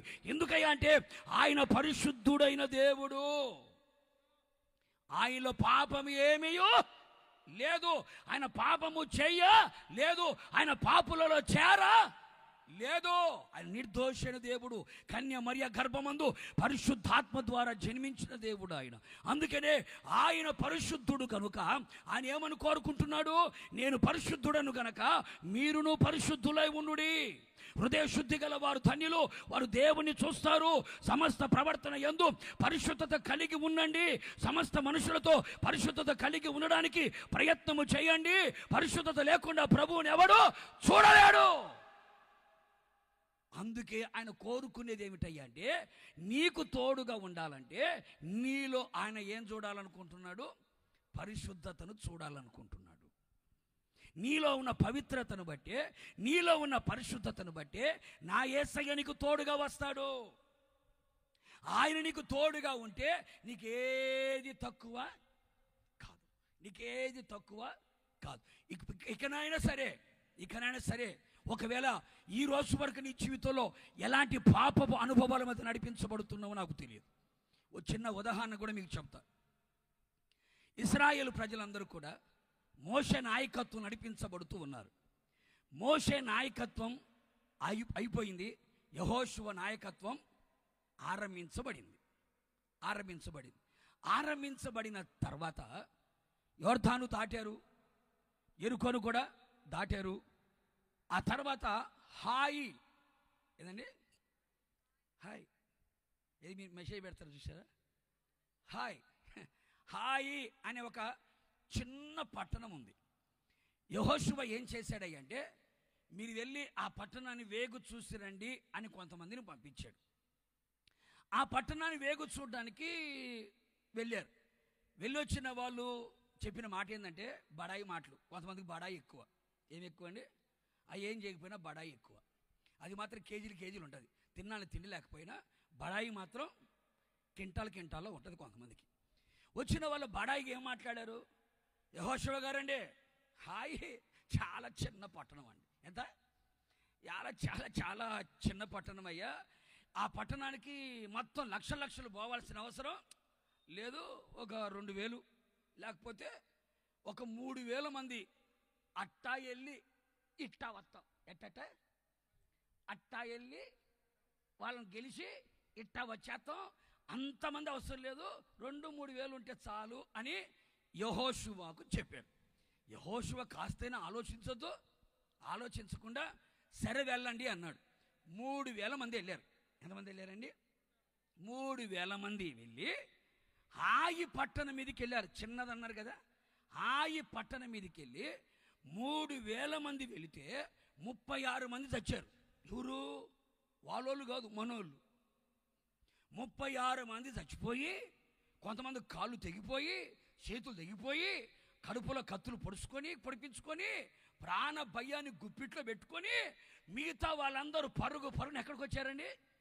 ఇశ్రాయేలు సర్వ సమాజంలోకి వచ్చారు. ఏమన్నారు? అట్టా పోయి ఇట్టా వచ్చేస్తాం, అంతమంది అవసరం లేదు అని ఈ బడాయి మాటలు మాట్లాడారే. ఈ బడాయి బ్యాచ్ వాళ్ళందరికీ 36 మంది చచ్చిపోయి రక్తసిక్తమైన శరీరముతో, భయముతో, కలవరముతో, ఆందోళనతో పరుగున యెహోషువ దగ్గరికి వచ్చారు. ఏరా ఏమైందంటే, చిన్న పట్టణం అనుకున్నామయ్యా. అమ్మో, చిన్న పట్టణం అనుకున్నావు, తరిమి కొట్టారయ్యా. వాళ్ళని చూసి మా గుండెలు అది కరిగిపోయాయి, అదిరిపోయాయి. ఒకప్పుడు వీళ్ళను చూసి శత్రువుల గుండెలు అదిరిపోయాయి. వీళ్ళను చూచి ఆవు పచ్చికని మేసినట్లుగా మేసేస్తున్నారు బాబు, మా దేశం మీదకి రాకూడదని చెప్పి శత్రువులు భయపడ్డారు. ఇప్పుడు ఏమైందయ్యా అంటే, శత్రువులను చూచి ఇశ్రాయేలు ప్రజలు భయపడ్డారు. గుండెలు కరిగిపోయి, చనిపోయి, అపజయం, ఓటమితో వాళ్ళు తిరిగి వస్తే యెహోషువ ఏం చేశాడు తెలుసా? బజార్కి వెళ్ళి రోడ్డు మీదకి వెళ్ళిపోయి ఆ రుద్దు నేల మీద పడిపోయి దుమ్మంతా మీద పోసుకొని బట్టలన్నీ చింపుకొని ఓని ప్రార్థన చేస్తున్నాడు. మామూలు ప్రార్థన కాదు. ఏమని? ప్రభువా, ఏమని చెప్పావయ్యా? దిగులు పడకు, చెప్పు, వాగ్దానాలను చెప్తాగా మనం. దిగులు పడకు, ధైర్యంగా ఉండు, మోషేకు తోడై ఉండినట్లు నేను కూడా తోడుగా ఉంటానని చెప్పావే. నీ బ్రతుకు దినములంటే ఎవడిని ఎదుట నిలవలేడు అని చెప్పావే. వారి కన్నులు ఎదుట నేను నిన్ను గొప్ప చేయ మొదలు పెట్టేదను అని వాగ్దానం ఇచ్చావే. నిన్ను విడువను ఎన్నడూ ఎడబాయను అని వాగ్దానం కూడా ఇచ్చావే అని అన్ని వాగ్దానాలన్నీ ప్రభుతో చెప్పి, ఎందుకు ఇట్టా జరిగింది, నాకే ఎందుకు ఇలా జరగాల, నువ్వు ఇచ్చిన వాగ్దానాలను ఏమైపోయినాయి అని ప్రార్థన చేస్తున్నాడు యెహోషువ. అంత లోపల దేవుడు పలకరించి, ఇంకా చాలే అయ్యా, లే, నువ్వు చేసిన ప్రార్థన చాలు కానీ ఇంకా పైకిలే. తెగ ప్రార్థన చేస్తున్నాడు, వాగ్దానాలు పట్టుకొని, నేను ఇచ్చిన మాటలు పట్టుకొని చేస్తున్నాడు. పైకిలే, చేసిన ప్రార్థన చాలు కానీ. నీకేం చెప్పే నేను యెరికో పట్టణములోకి వెళితే శపించబడిన దానిని ఏది ముట్టుకోవద్దని చెప్పలేదు నీకు? చెప్పావు. మరి చెప్పిన తర్వాత మీలో ఒకడు శపితమైన వస్తువులు తీసుకొని వచ్చి వారి ఇంట్లో దాచిపెట్టుకొని ఉన్నారు. అపవిత్రమైన వాటిని వాళ్ళ గృహాలలో, అపవిత్రమైన వాటిని వాళ్ళ హృదయములలో వారు దాచిపెట్టుకొని ఉన్నారు. పాపాన్ని గుండెలో దాచిపెట్టుకొని, పాపాన్ని ఇంట్లో దాచిపెట్టుకొని మళ్ళీ ఏమంటున్నావు? వాగ్దానం నెరవేర్చు. నోర్మై, పైకిలే. ముందు పాపాన్ని పోగొట్టుకోండి, ముందు అపవిత్రతను పోగొట్టుకోండి. ఆ శపితమైన వస్తువులు మీ దగ్గర ఉన్నాయి గనుక నేను మీకు తోడుగా రాలేదు. ఆ పాపం మీ దగ్గర ఉన్నది కనుక నేను మీతో కూడా రాలేదు, నేను మీకు తోడుగా రాలేదు. చేసే ప్రార్థన ఆపి ముందు ఆ పాపాన్ని పోగొట్టుకోండి అన్నాడు. అప్పుడు దాకా యెహోషువ వాగ్దానాలని పెట్టి ప్రభు దగ్గర ప్రార్థన చేశాడు. వెంటనే లేచి ఆ పాపం ఎక్కడుందో చూసి ఆ పాపాన్ని తీసుకొని వచ్చి రాళ్లతో కొట్టి పాపాన్ని చంపివేశారు. కూడా చొప్పులు గట్టిగాను కొట్టడం, కొంచెం గట్టి కొట్టండి, మిమ్మల్ని కొట్టలేదు రాళ్లతో. పాపాన్ని రాళ్లతో కొట్టి చంపేస్తే, ఎప్పుడైతే పాపము రాళ్లతో కొట్టి చంపబడిందో, ఇప్పుడు యెహోషువ వెళుతూ ఉంటే ఇతని ఎదుట 31 రాజులు ఓడిపోయారు. కొడు చొప్పులు గట్టిగాను. ఇతడు ప్రార్థన చేస్తూ ఉంటే పరిగెడుతున్న సూర్యుడు ఆగాడు, నడుస్తున్న చంద్రుడు నిలబడిపోయాడు. అద్భుతాలు జరిగాయి, సూచక్రియలు జరిగాయి. కారణం ఏమిటయ్యా అంటే, పాపము ఒంట్లో ఉన్నది గనక ఓటమిని చూచారు. పాపం ఉన్నది గనక పరిశుద్ధుడని యేసు వారితో కూడా రాలేదు. మనం కూడా చాలా సందర్భాల్లో తెలియక చేసే పాపాలన్నీ చేసుకుంటా మళ్ళీ వాగ్దానాలన్నీ పట్టుకొని, మా అమ్మాయికి అది చేయి, మా అమ్మాయికి పెళ్లి చేయి, మా అమ్మాయికి పిల్లలు పుట్టాలా, మా పెద్దోడికి ఉద్యోగం రావాలా, ఇల్లు కట్టాలా, కువైటు పోవాలా, దుబాయ్ దుప్పట్లు కొనుక్కొచ్చుకోవాలా, ఇంట్లో మాత్రం ఏముంది? ఇంట్లో పాపాన్ని దాచిపెట్టి, అందుకే బైబిల్ ఏమంటుంది? నీ చేతిలో పాపం ఉండుట చూచి నీ గుడారముల దుర్మార్గతని దూరముగా, పిలిస్తే పలికేటట్టు కాదు, ఎట్టగా దూరముగా తొలగిస్తే నువ్వు అభివృద్ధి పొందుతావు బైబిల్ చెప్తుంది కదా. ప్రియ సహోదరుడ, సహోదరి, ఈ శుభరాత్రి నీ జీవితంలో కూడా నా యేసయ్య తోడుగా రావాలని కోరుకుంటున్నావా? తోడుగా ఉన్న దేవుడు నీకేది తక్కువ కాకుండా చేయాలని ఆశపడుతున్నావా? నీ జీవితంలో ఓ గొప్ప జయాన్ని పొందుకొని, విజయాన్ని సొంతము చేసుకొని, ఆనందముతో, సంతోషముతో, ఆశీర్వాదకరంగా నీ పరుగు పందెం ముందుకు వెళ్ళాలని కోరుకుంటున్నావా? నువ్వు వెళుతున్న యాత్రలో శుభకరముగా చేరవలసిన గమ్యస్థానానికి నువ్వు చేరాలనుకుంటున్నావా? అయితే ఈ రాత్రి ఏ పాపం నీ ఇంట్లో, నీ ఒంట్లో ఏలుబడి చేస్తూ ఉందో ఆ పాపాన్ని ఈ రాత్రి కనుక నువ్వు తొలగించుకోగలిగితే, ఆ పాపాన్ని రాత్రి నీవు చంపగలిగితే, ఆ పాపాన్ని విడిచిపెట్టగలిగితే, పాపం ఎప్పుడైతే తొలగిపోతుందో యేసయ్య ఎంటర్ అవుతాడు. కూడా సభలు గట్టిగాను, యేసయ్య పాపిని ప్రేమిస్తాడు, పాపాను కాదు సుమి. ఎంత ఘోర పాపినైనా యేసయ్య ప్రేమిస్తాడు, పాపాన్ని ఆయన ప్రేమించడు. పాపాన్ని ప్రేమించడు ఆయన. ఎవరైనా సరే ఈ శుభరాత్రి త్రాగుబోతుడిగా ఉన్నావా? తిరుగుబోతుడిగా ఉన్నావా? జోదగాడిగా ఉన్నావా? దొంగగా ఉన్నావా? నరహంతకుడిగా ఉన్నావా? అబద్ధికుడిగా ఉన్నావా? మోసగాడిగా ఉన్నావా? వడ్డీ వ్యాపారస్తుడిగా ఉన్నావా? వ్యభిచారిగా ఉన్నావా? లోక సంబంధమైన తుచ్చమైన అభిలాషల మధ్యలో నడిపించబడుతున్నావా? ఈ శుభరాత్రి ఏ పాపముతో పట్టబడి ఎడవబడుతున్నావో, ఏ పాపాన్ని పాయసములాగా పానము చేస్తున్నావో, ఏ పాపం, ఏ రహస్యమైన పాపాలు నీ జీవితంలో ఉన్నాయో, ఏ బహిరంగ పాపాలు నీ జీవితంలో ఉన్నాయో. కొందరు రహస్య పాపాలు కొన్ని ఉంటాయి, కొందరిలో బాహ్య పాపాలు కనబడతాయి. భర్తకు తెలియకుండా భార్య, భార్యకు తెలియకుండా భర్త, తల్లిదండ్రులు తెలియకుండా పిల్లలు, పిల్లలకు తెలియకుండా తల్లిదండ్రులు, అత్తమామలు తెలియకుండా కోడలు, కోడలు తెలియకుండా అత్తమామలు. ఈ రాత్రి సంఘము తెలియకుండా సేవకుడు, సేవకుడు తెలియకుండా సంఘం ఏ రహస్య పాపాల మధ్యలో ఉన్నారో. నా యేసయ్య అంతరంగాన్ని చూచే దేవుడు. మనుషులు పై పై రూపాన్ని చూస్తారు, నా యేసయ్య అంతరంగాన్ని చూస్తాడు. ఏ రహస్య పాపములో, ఏ చీకటి అనుభవాల్లో, ఏ చీకటి కోణాల్లో ఒకవేళ నువ్వు ఉన్నావో, ఏ బహిరంగ పాపములతో ఒకవేళ ఉన్నావో, ఈ రాత్రి యేసయ్య నేను పాపిని, నా పాపాలను క్షమించమని గనక ఈ రాత్రి నువ్వు అడిగితే, నా యేసుక్రీస్తు ఎవరో తెలుసా? ఎంత ఘోర పాపినైనా క్షమించగల రక్షకుడు ఆయన. కూడా చెప్పులు గట్టిగాను. నీ భర్త నిన్ను క్షమించలేకపోవచ్చు, నీ భార్య నిన్ను క్షమించలేకపోవచ్చు, నీ పిల్లలు నిన్ను క్షమించలేకపోవచ్చు, నీ సంఘం, నీ సేవకుడు నిన్ను క్షమించలేకపోవచ్చు. నీ ఎంత ఘోర పాపివైనా ఈ రాత్రి పాపిని నోటుతో ఒప్పుకొని పశ్చాత్తాపడి యేసయ్య పాదాల దగ్గరికి వస్తే నీ పాపాలు క్షమిస్తాడు ఆయన. క్రీస్తు కలువరి సిలువ రక్తము చేత నీ పాపాలన్నీ కడిగి వేస్తాడు ఆయన. నీ కొరకే కదా ఆయన సిలువలో వేలాడాడు. మన పాపముల నిమిత్తమే కదా ఆయన సిలువలో గాయపరచబడ్డాడు. మన పాపాలు పరిహారము చేయడం కొరకే కదా ఆయన సిలువలో 3 మేకులతో కొట్టబడి 5 గాయాలు కలిగి ఆకాశానికి భూమికి మధ్యలో వేలాడి చివరి రక్త బొట్టు వరకు మన కొరకు రక్తాన్ని చిందించి సిలువలో మరణించి సమాధిలో పెట్టబడి 3వ దినాన్ని తిరిగి లేచాడు. ఆయన రక్తం పరిశుద్ధమైనది, ప్రశస్తమైనది, అమూల్యమైనది. ఎంత ఘోర పాపినైనా క్షమించి పవిత్రపరచగలిగిన వాడు యేసయ్య. ఆయన రక్తము కదా. ఈ రాత్రి నీ పాపాలను పోగొట్టుకోగలిగితే, నీ పాపం నుంచి విడుదలను పొందగలిగితే, నీ పాపం నుంచి పవిత్రుడిగా నువ్వు మార్చబడగలిగితే, యేసు రక్తము చేత కడగబడి మనం పవిత్రులుగా మార్చబడాలి. దేవుని యొక్క వాక్యమైన ఉదక స్నానము చేత పవిత్రపరచబడి మనం పరిశుద్ధులుగా మార్చబడాలి. దేవుని యొక్క ఆత్మ చేత కడగబడి అలాగే పరిశుద్ధపరచబడిన వారిగా మనం మార్చబడాలి.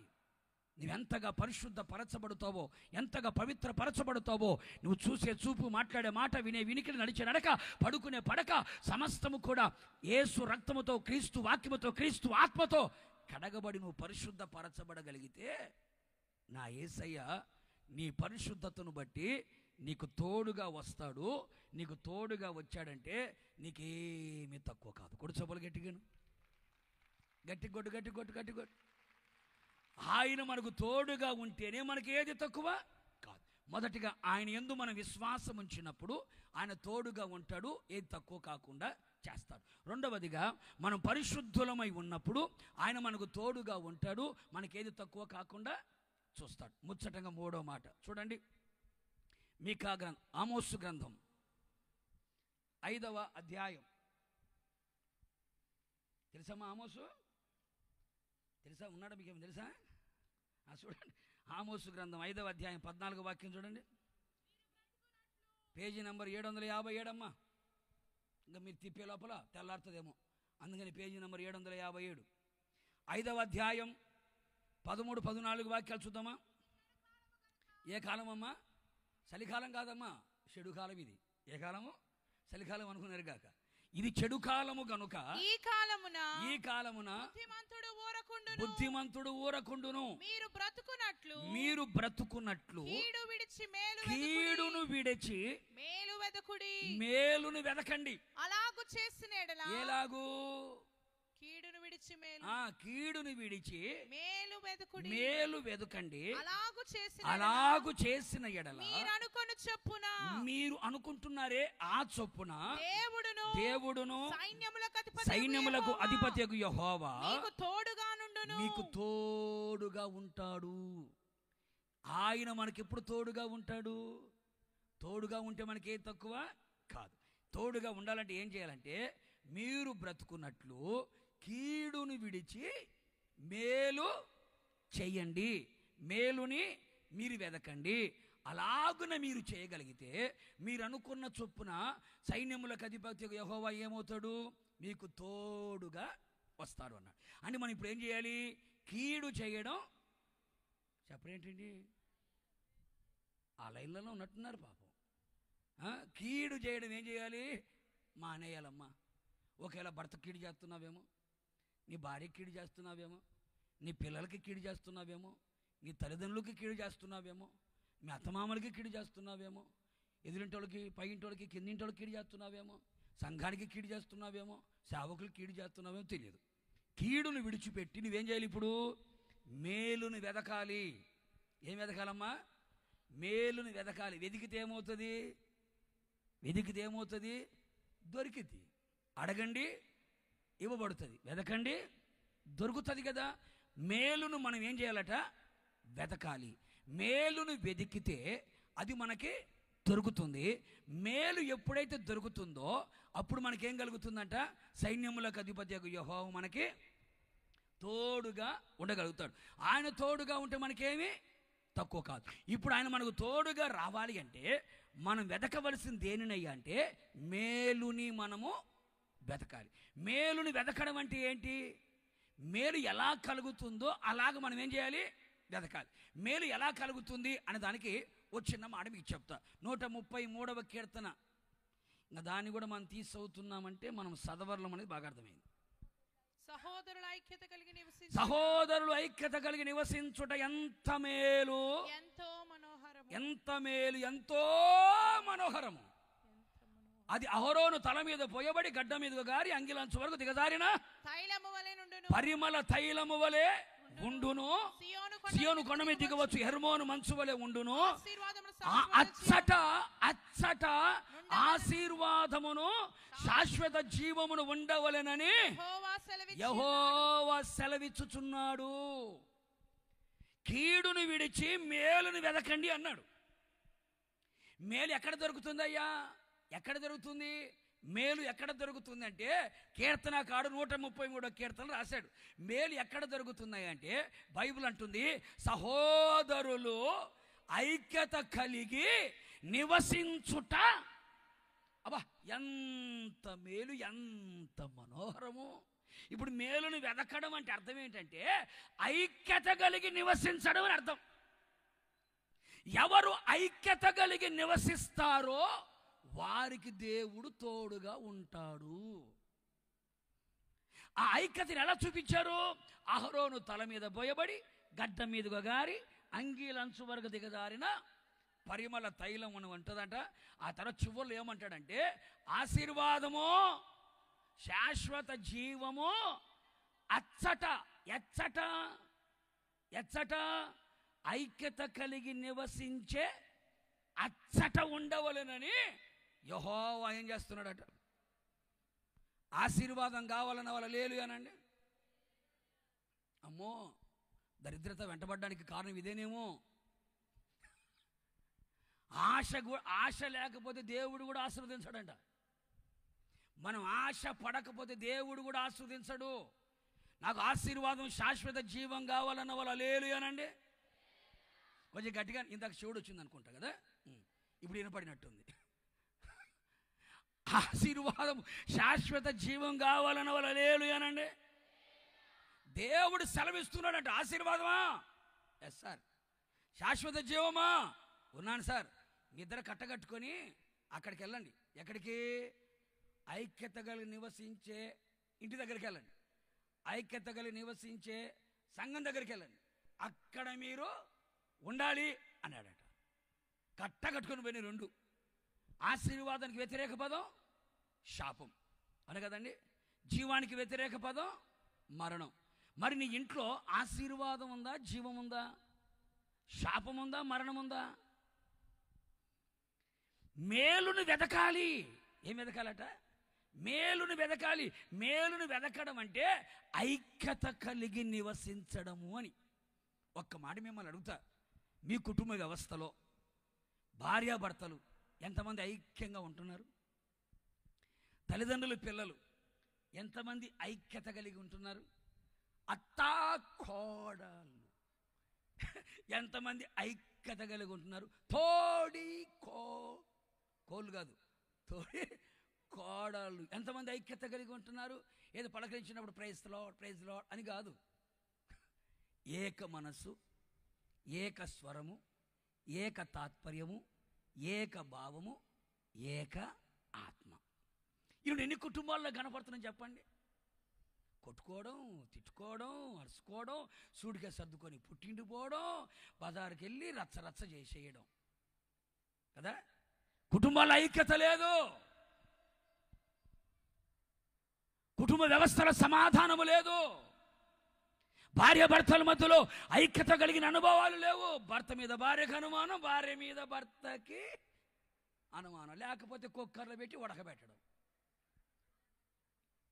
లేకపోతే ఊపిరాడకుండా గొంతు బిసికేసి చంపేయడం.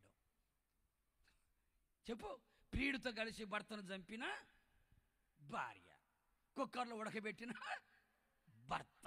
ఎందుకు? భార్యాభర్తల మధ్యలో ఐక్యత లేదు.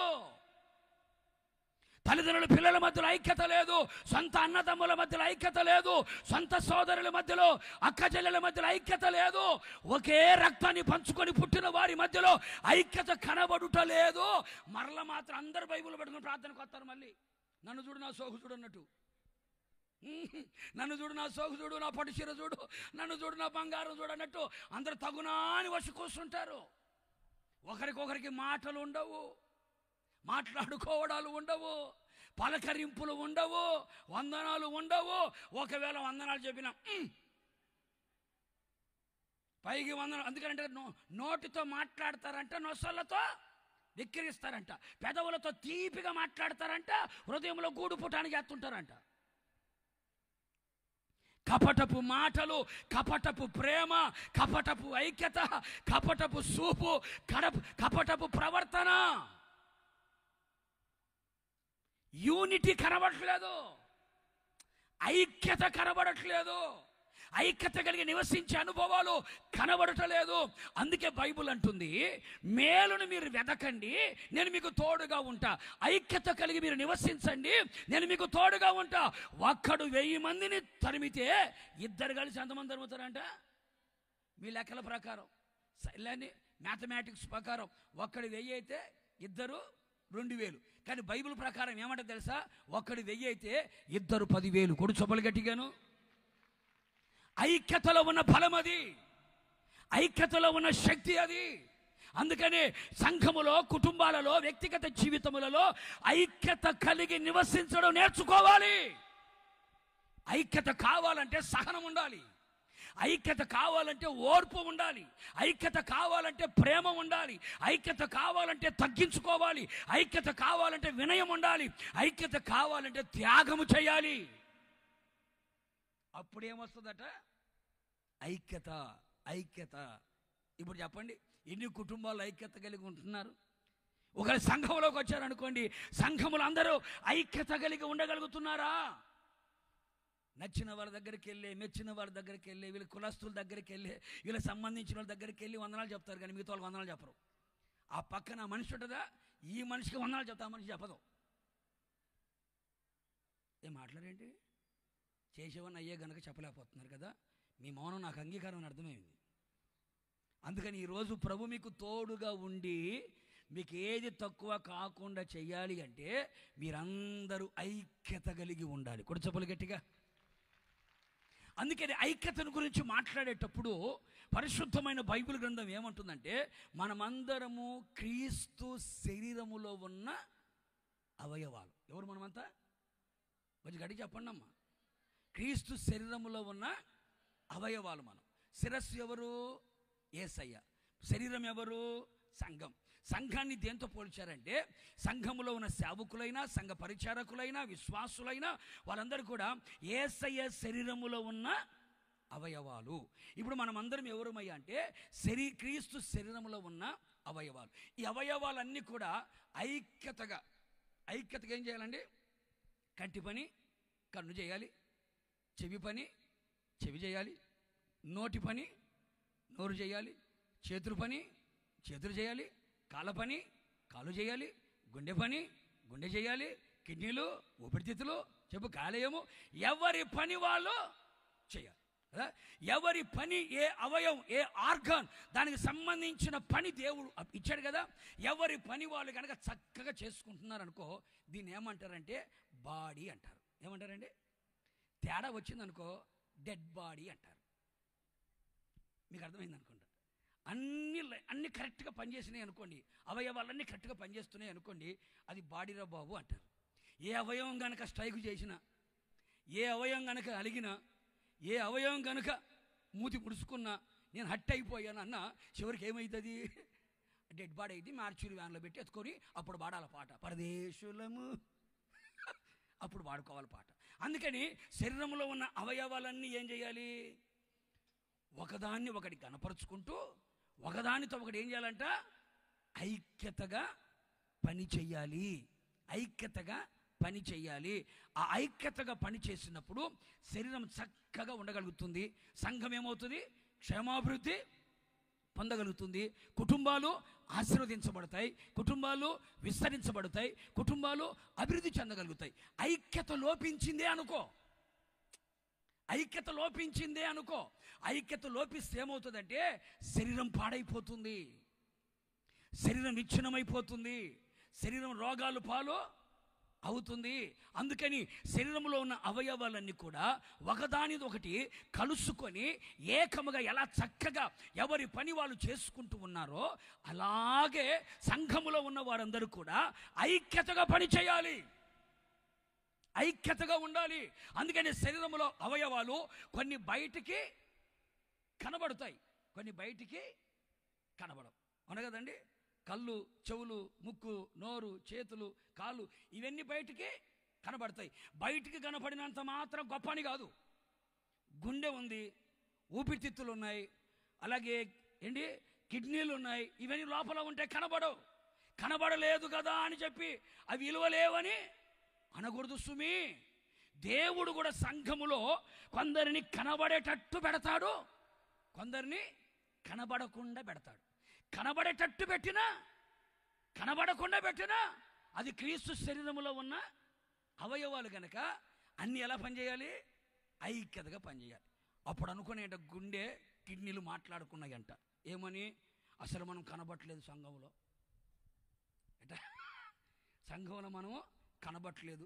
అసలు నేను డబ్ ఇప్పుడు లబ్ ఆగిపోయింది, ఓన్లీ డబ్బే. మన లబ్ డబ్ అని నేను కొట్టుకుంటేనే కదా నువ్వు బతికున్నావని అర్థం. అందుకని ముందు చచ్చిపోయాడు లేదా చూడడానికి ఏం చేస్తారు ముందు కదా. అసలు నేను లేకపోతే సంఘానికి నేను ఎవరిని? గుండెకాయ లాంటి నేను, సంఘానికి నేను గుండెకాయ లాంటి నేను లేకపోతే అసలు సంఘం ఉందా? అసలు నేను లేకపోతే పరిచర్య ఉందా? అసలు నేను లేకపోతే ఇవన్నీ జరుగుతాయా? అసలు నేను కనపట్లేదు ఈ మధ్య అని గుండె బయటకు వచ్చింది అనుకో. అసలు రక్తం శుద్ధి చేసేది ఎవరు? నేనే కదా. నేను శుద్ధి చేయకపోతే ఏమైతే డయాలసిస్ అయ్యి కదా. అందుకని నేను లేకపోతే ఇబ్బంది కదని కిడ్నీలు కూడా బయటకు వచ్చినాయి అనుకో. ఆ కిడ్నీలు కూడా బయటకు వచ్చినాయి అనుకోండి, గుండె కూడా బయటకు వచ్చింది అనుకోండి. ఈ గుండె బయటకు వచ్చి లబ్బు డబ్బు లబ్బు డబ్బు అని కొట్టుకుంటుంది అనుకో. దారిన పోయిన పిల్లలు చూస్తారు, చూసి ఇది భలే ఉందే అని చిన్న పినిసి తీసుకొని గుచ్చారనుకో. గుచ్చారనుకో ఏమైంది లబ్బు చెప్పు. ఇంకా పాడి ఎత్తడమే. కిడ్నీలు బయటకు వచ్చినాయి. నేను లేకపోతే నేను కనపట్లేదు సంఘంలో, అసలు నన్ను పట్టించుకోవట్లేదు అని కిడ్నీలు బయటకు వచ్చినాయి అనుకో. దాటిపోతున్న కుక్కలు చూస్తాయి, ఇడ్లీలు భలే ఉన్నాయని అనుకొని ఉప్పు కారం వేసుకొని అవసరం నెయ్యి కూడా వేసుకొని తినేసి వెళ్ళిపోతాయి. దేవుడు తెలియదా ఎవరిని బయట పెట్టాలో ఎవరిని లోపల పెట్టాలో? యేసయ్యకు తెలియదా? సమస్త అవయవ నిర్మాణకుడైన దేవుడు కదా ఆయన. నేను కనపడట్లే, ఈ మధ్య నన్ను పట్టించుకోవట్లేదు, సన్మానాలు చేయట్లేదు, నా పేరు చెప్పట్లేదు, శాల్వాలో చెప్పు. అందుకని నేను సంఘానికి వద్దొద్దు. దేవుడు నిన్ను కనబడేటట్టు పెట్టిన ఆ కనబడే దాంట్లో దేవుని స్తుతించుకుంటూ ఉండు. కనబడకుండా పెట్టినా అందులో దేవుని స్తుతించుకుంటా అప్పుడు అనుకో, నేను కనబడకుండా ఉండే అవయంగా దేవుడు పెట్టాడేమో. ప్రార్థన చేసే వాళ్ళు ఉన్నారు, వాళ్ళు కనబడతారండి? కనబడరు. కానుకలు ఇచ్చే వాళ్ళు ఉన్నారు, వాళ్ళు కనపడతారండి? కనపడరు. త్యాగం చేసే వాళ్ళు ఉన్నారు, వాళ్ళు కనపడతారండి? కనపడరు. పాటలు పాడే వాళ్ళు కనపడతారు, వాయిద్యాలు వాయించే వాళ్ళు కనపడతారు, ప్రసంగాలు చేసేవాళ్ళు కనబడతారు. కనపడినంత మాత్రం వాళ్ళకి విలువ ఎక్కువ, కనబడలేనంత మాత్రం విలువ తక్కువ కాదు. క్రీస్తు శరీరములో ప్రతి అవయవానికి విలువ ఉంది. కొడు చప్పులు గట్టిగాను. ప్రతి అవయవానికి విలువ ఉంది. సంఘములో ప్రతి ఒక్కరు విలువ కలిగిన వారే. కానీ దేవుడు ఎవరి పని చొప్పున, ఎవరి పిలుపు చొప్పున, ఏర్పాటు చొప్పున దేవుడు నియమించుకొని వాడుకుంటాడు. అందులో మనం ఎలా ఉండాలి? ఐక్యత కలిగి ఉండాలి. ఎలా ఉండాలి? కొంచెం గట్టిగా చెప్పండి అమ్మా. ఎలా ఉండాలి? నాకు విలువ లేదు, నాకు పిలుపు లేదు, నాకు పట్టించుకోవట్లేదు, నాకు ఇక్కడ లేదు అని పొరపాన సనుగులు గొనుగులు. అందుకని సంఘంలో ఏముండాలి? కక్షలు, క్రోధాలు, ద్వేషాలు, అసూయలు, మత్సరాలు, కుళ్ళుబోతనాలు, ఓరవలేని తనాలు సంఘములో ఉండకూడదు. ఏకాత్మ, ఏక స్వరం, ఏక తాత్పర్యం, ఏక భావం, ఒకే మనస్సు, ఒకే ఆలోచన ఉండాలి సంఘాల్లో. నేను కనపడాలి అనుకోకూడదు. ఒక చిన్న ఉదాహరణ చెప్తాను కానీ మీకు అర్థమయ్యేటట్టుగా సపోర్ట్ కొట్టు. మీరు బాగానే కొడతారు. ఒక చిన్న మాట చెప్తా, మీకు అర్థమయ్యేటట్టు చెప్తా. ఒకరోజు ఉప్పు బావ, ఏ బావ విన్నది కరెక్టే, ఉప్పు బావ కరేపాకు బావకు ఫోన్ చేసిందంట. మీకు అర్థం అవ్వాలని చెప్తున్న ఉదాహరణ. ఫోన్ చేసి ఉప్పు బావ ఏడిచిందంట. ఏమైంది బావ? 3 రోజులు మీటింగ్ పెట్టారు బావ, చికెన్ వండారు, బంగాళదుంప వండారు, చేపల కూర వండారు, అన్ని కూరలు వండారు బావ. ఏమైంది బావ? తిన్నోళ్ళందరూ బాగుంది అంటున్నారు బావ, కానీ ఒక్కడు ఉప్పు బాగుంది అనట్లేదు బావ. ఏమనట్లేదంట? ఒక్కడు ఉప్పు బాగుండ. అసలు నేను లేకపోతే కూరకు అన్నేసి చూడు, నన్నేసి చూడు. నేను లేకపోతే కూరకు రుచి వచ్చిందా బాబు? అసలు నేను లేకపోతే సంఘానికి, అసలు నేను లేకపోతే ఈ పరిచయకి, అసలు నేను లేకపోతే చెప్పు, అసలు నేను లేకపోతే ఈ కూరకు రుచి వచ్చిందో, అసలు నేను లేకపోతే. కొంతమంది అంటారు నేను లేకపోతే నువ్వు లేకపోతే ఇంకోటి తీసుకొస్తాడు, నువ్వే ఉండాలా. మన భ్రమ నేను లేకపోతే జరగదనుకోవడం మన భ్రమ. అవసరమైతే గాడిదని తీసుకొచ్చని పెట్టుకుంటాడు ఆయన, అవసరమైతే కోడిపుంజుని తీసుకొచ్చి పెట్టుకుంటాడు. పేతురు పశ్చాత్తాపం రావడానికి ఎవరు అవసరం అయ్యారండి? పాస్టర్ గారు అవసరం అవ్వలే, కోడిపుంజు చాలు. అస్సలు నేను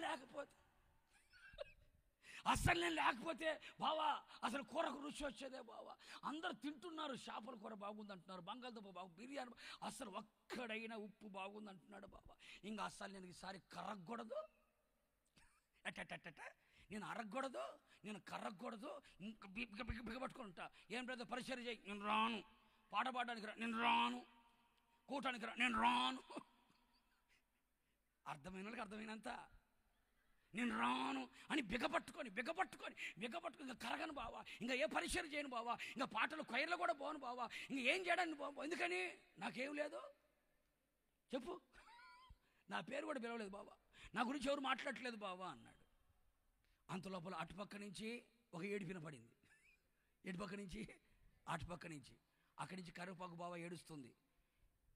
బావా చూసావా, నా గోడు వినగా నీకు ఏడుపు వస్తుంది బావా అన్నాడు. బావా నేను వినింది నీ గోడుని బట్టి కాదు, నా గోడుని బట్టి బావా అన్నాడు.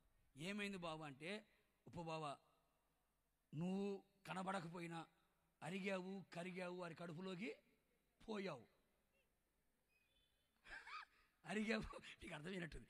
అరిగావు కరిగావు వారి కడుపులో పోయావు, నోటికి రుచి తెచ్చావు. బావా నేను కనబడిన ఏం లాభం బావా, ఇప్పుడు చెప్పు.